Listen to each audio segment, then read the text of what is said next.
अस्सलाम वालेकुम स्टूडेंट्स, कैसे हैं आप सब? ठीक हैं? अच्छा, आज हमने new secondary mathematics book 1 grade 6 chapter 5 area and perimeter of plane figures exercise 5B का क्वेश्चन नंबर 3 करने लगे हैं। ठीक है, अब क्वेश्चन मेरे पास यहाँ पर है, the figure shows a parallelogram ABCD and AB is equal to 10 centimetre and BC is equal to 6 centimetre. ठीक है, if DE is equal to 9 find the area perimeter of the parallelogram. ठीक है, ये figure मेरे पास यहाँ पर दी हुई है। ठीक है, अब आपको पता है कि यहाँ पर ए बी कितना है, 10 सेंटीमीटर है।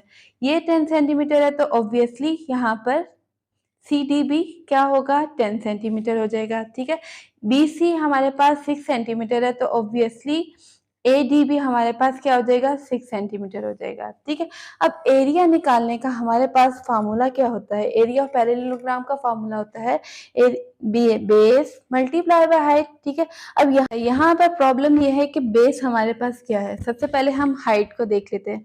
हाइट क्या होता है, perpendicular distance from the base हमारे पास हाइट होती है। तो परपेंडिकुलर डिस्टेंस हमारे पास यहाँ पर क्या है, 9 सेंटीमीटर, तो हाइट हमारे पास क्या होगी, 9। ठीक है, और base perpendicular distance from the base है तो इसका मतलब यहाँ पर बेस क्या चीज है, 6 सेंटीमीटर। आपको पता है कि परपेंडिकुलर डिस्टेंस किस तरह होता है, किसी भी लाइन के ऊपर जब परपेंडिकुलर होगा तो वो इस तरह का फीलिंग देगा। ठीक है, तो यहाँ पर हमारे पास हाइट क्या है, परपेंडिकुलर डिस्टेंस विच इज 9, और बेस हमारे पास जिसके ऊपर, जिस लाइन के ऊपर हमारे पास ये परपेंडिकुलर डिस्टेंस बन रहा है तो वो हमारे पास क्या हो जाएगी, बेस हो जाएगी।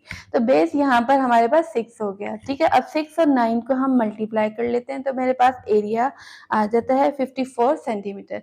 अब पेरीमीटर निकालने के लिए मुझे पता है कि कोई भी शेप मेरे पास आ जाती है तो मैं उसका पेरीमीटर निकालने के लिए एक सिंपल सा फार्मूला यूज करती हूँ, सम ऑफ ऑल साइड। अब यहाँ पर सारी साइड्स मुझे पता है तो मैं चुप करके इन सबको प्लस कर लूंगी। ठीक है, तो क्या करेंगे, 10 प्लस ये वाला भी 10, ठीक है, +6 तो हमारे पास इन सब को प्लस करने से क्या आंसर आ गया, 32 सेंटीमीटर। ठीक है, अब एरिया का यूनिट सेंटीमीटर स्क्वायर था और पेरीमीटर का यूनिट यहाँ पर सेंटीमीटर है।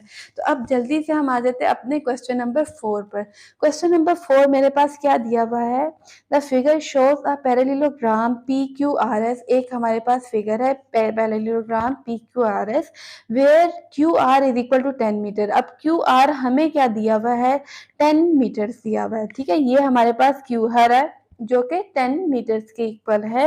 और if ST is equal to 8 metre, ये ST, ये जो एक परपेंडिकुलर डिस्टेंस है, ST हमारे पास 8 दिया हुआ है and SU is equal to 11.2। अब यहाँ पर देखो बच्चों, दो हाइट दी हुई है, एक हाइट ये भी दी हुई है, एक हाइट ये भी दी हुई है। ठीक है, हमने क्या निकालना है, find the length of PQ। PQ की लेंथ फाइंड आउट करनी है। अगर ये दोनों डिस्टेंस हमें मालूम होंगे, पता होंगे, तो हमने PQ की डिस्टेंस फाइंड आउट करनी है। ठीक है, अब PQ की लेंथ निकालने के लिए हम क्या करेंगे, हमारे पास क्या होता है फार्मूला, सबसे पहले तो जो गिवन डाटा है वो लिख लेते हैं। QR हमें क्या दिया हुआ था, 10 मीटर, ST हमें दिया हुआ है 8 मीटर, SU दिया हुआ है 11.2 मीटर, PQ हमने निकालना है। हमें पता है कि एरिया ऑफ पैरेललोग्राम, हम अपनी इसी फार्मूले से अपनी हेल्प ले लेते हैं कि एरिया ऑफ पैरेललोग्राम क्या है। फार्मूला क्या है मेरे पास यहाँ पर, बेस मल्टीप्लाई बाय हाइट। ठीक है, और यहाँ पर हमारे पास दो बेसिस हैं और दो ही हाइट्स हैं। ठीक है, यहाँ पर एक देखो, सबसे पहले जो गिवन है उसको देख लो, परपेंडिकुलर डिस्टेंस है, यहाँ पर हमारे पास क्या है, हाइट यहाँ पर 11.2 है और बेस हमारे पास यहाँ पर क्या है, 10। तो हम इन दोनों को मल्टीप्लाई कर लेते हैं अपने फार्मूले की मदद से। तो 10 मल्टीप्लाई बाय 11.2 कर लिया और यहाँ पर भी हम यही काम करेंगे, इसके साथ भी यही काम करेंगे, जो सेकंड हमारी हाइट है उसके साथ भी यही काम करेंगे। यहाँ हाइट 8 है और बेस हमने निकाली है, तो जो बेस हमने निकाली है उसको एज इट इज रख लिया PQ, और हाइट हमारे पास क्या थी, 8 थी। ठीक है, अब इन दोनों को मल्टीप्लाई किया, 11.2 को 10 से मल्टीप्लाई किया तो मेरे पास आ गए 112 is equal to 8 multiply by PQ। अब PQ के साथ 8 मल्टीप्लाई हो रहा है तो लेफ्ट साइड पर जाके डिवाइड होके मेरे पास PQ का आंसर आ जाएगा 14 मीटर। ठीक है, अब जल्दी से हम आ जाते हैं अपने क्वेश्चन नंबर 5 पर। क्वेश्चन नंबर 5 मेरे पास कुछ इस तरह दिया हुआ है, the figure shows a trapezium ABCD, एक मेरे पास ABCD ट्रेपीजियम गिवन है, where AB is equal to 35.5, AB यहाँ पर कितनी है 35.5 सेंटीमीटर, BC 18 सेंटीमीटर, BC यहाँ पर हमारे पास कितना दिया हुआ है 18 सेंटीमीटर, सॉरी 28 सेंटीमीटर, ठीक है। BC is equal to 28 centimetre, CD is equal to 20 centimetre and AC is equal to 16 centimetre, और AD हमारे पास कितना है 16 सेंटीमीटर। इफ CE, यहाँ पर हमारे पास एक परपेंडिकुलर डिस्टेंस दिया हुआ है फ्रॉम द बेस, जहां पर भी perpendicular distance from the base होगा वो हमारे पास हाइट होगी, वो बस हमने अपने दिमाग में रख लेना है, ठीक है। CE यहाँ पर हमें दिया हुआ है 15 सेंटीमीटर, ठीक है। हमने क्या फाइंड आउट करना है, हमने फाइंड आउट करना है find the area and the perimeter, ठीक है। एरिया हमने फाइंड आउट करना है और पेरीमीटर ऑफ द ट्रेपीजियम, ठीक है। अब सबसे पहले हम अपना गिवन डाटा यहाँ पर लिख लेते हैं, ठीक है। इसकी समरी मैंने यहाँ पर लिख ली, AB गिवन है, BC गिवन है, CD गिवन है, AD और CE गिवन है। हमने क्या निकालना है, एरिया ऑफ ट्रापीजियम निकालना है। फॉर्मूला मेरे पास क्या होता है 1/2 multiply by sum of parallel sides multiply by height. अब यहाँ पर देख लो इस फिगर में कि सम ऑफ पैरेलल साइड हमने कौन कौन सा लेना है।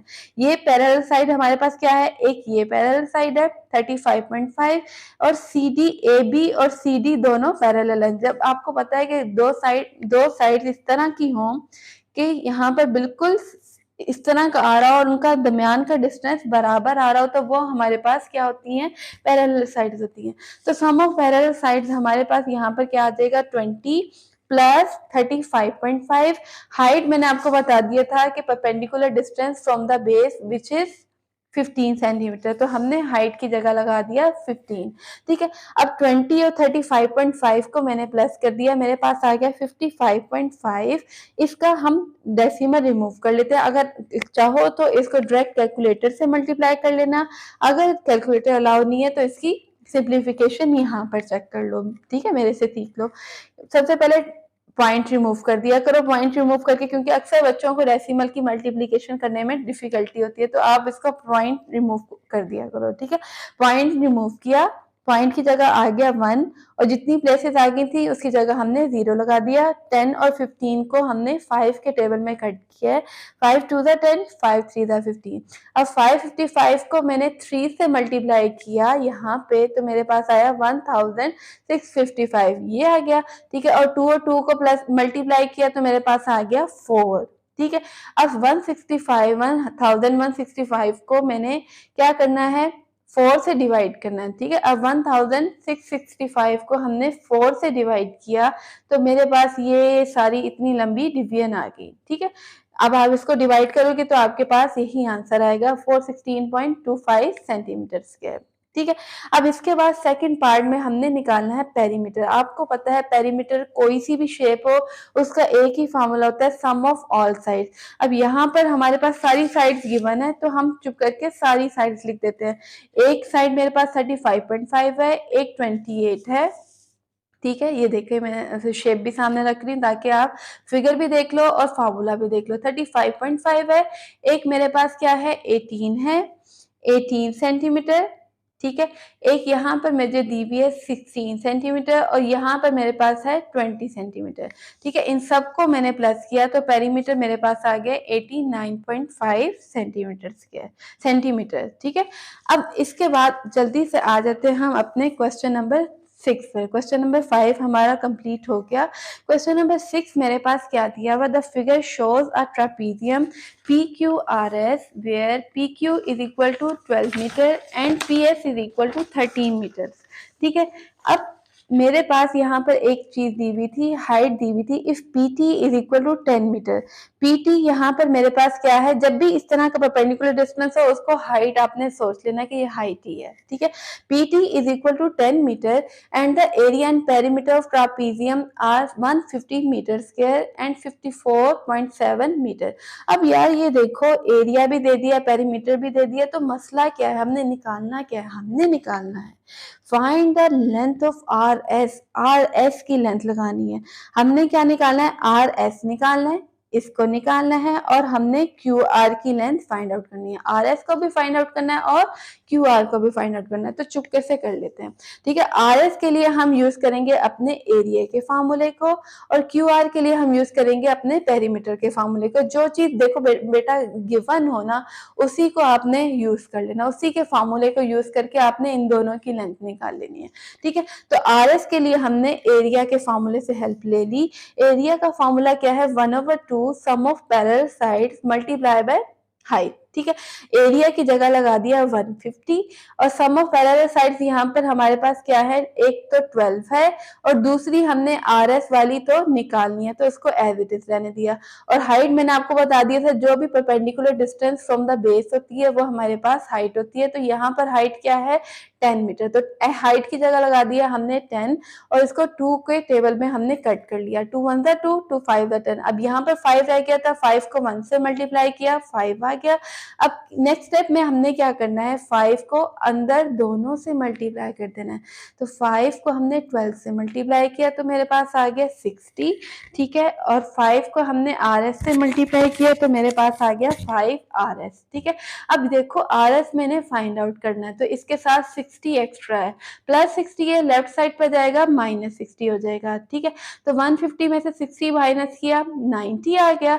अब 5 आर एस के साथ मल्टीप्लाई हो रहा है तो लेफ्ट साइड पर जाके डिवाइड हो गया और 5 को हमने डिवाइड कर दिया 90 से, तो हमारे पास क्या आ गया, आर एस की value, R S is equal to 18। तो एक साइड तो हमारे चुटकियों में देखो निकल ही गई, ठीक है। आर एस जो हमने फाइंड आउट करना था वो निकल गई।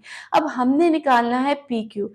पी क्यू निकालने के लिए, क्यू आर निकालने के लिए हमने क्या करना है, अपने पेरीमीटर के फार्मूले को यूज कर लेना है, ठीक है। यहाँ पर मैं कर रही हूँ पेरीमीटर का फार्मूला यूज, ठीक है। फिगर भी सामने रखते हैं और अपना क्वेश्चन भी सामने रख लेते हैं, ठीक है। पेरीमीटर का फॉर्मूला मेरे पास होता है, perimeter is equal to sum of all sides. यहाँ पर पेरीमीटर मुझे गिवन था 154.7, 54.7 मेरे पास पेरीमीटर गिवन है और सारी साइड्स मेरे पास कौन कौन सी है, एक मेरे पास 12 सेंटीमीटर है, एक 13 मीटर है और मेरे पास यहाँ पर मैंने निकाल ली थी आर एस की वैल्यू, मैंने यहाँ पर क्या पीछे निकाली है 18 मीटर, उसको भी मैं यहाँ पर लिख लेती हूँ, ठीक है। और क्यू आर मैंने फाइंड आउट करनी है तो मैं इसको एज इट इज लिख दूंगी, ठीक है। अब 54.7 इज इक्वल टू, इन सबको, इन तीनों को हमने प्लस कर लिया, ठीक है। इन तीनों को प्लस करोगे तो मेरे पास आ जाता है 43। अब 43 क्यू आर के साथ जरा एक्स्ट्रा लग रहा था, ठीक है, तो मैंने क्या कर दिया, इसको लेफ्ट साइड पे जाके नेगेटिव कर दिया। तो 54.7 में से हमने माइनस कर दिया 43, तो मेरे पास क्या आंसर आ जाएगा 11.7। Q R is equal to 11.7, ठीक है। क्यू आर की वैल्यू हमारे पास क्या आ जाएगी 11.7। 54.7 माइनस 43 इज इक्वल टू 11.7, ठीक है। आई होप क्वेश्चन नंबर 6 आपको सही समझ आ गया होगा। इनमें से जो भी प्रॉब्लम हो, हम इंशाल्लाह इसको, आप मुझे कमेंट सेक्शन में बता दीजिएगा, हम इंशाल्लाह इसको नेक्स्ट टाइम दोबारा रिपीट कर लेंगे, ठीक है। चलो अपना बहुत सा ख्याल रखो और दुआओं में याद रखना और नेक्स्ट वीडियो में हम क्वेश्चन नंबर 7 सॉल्व कर लेंगे, ठीक है। ओके, अल्लाह हाफिज।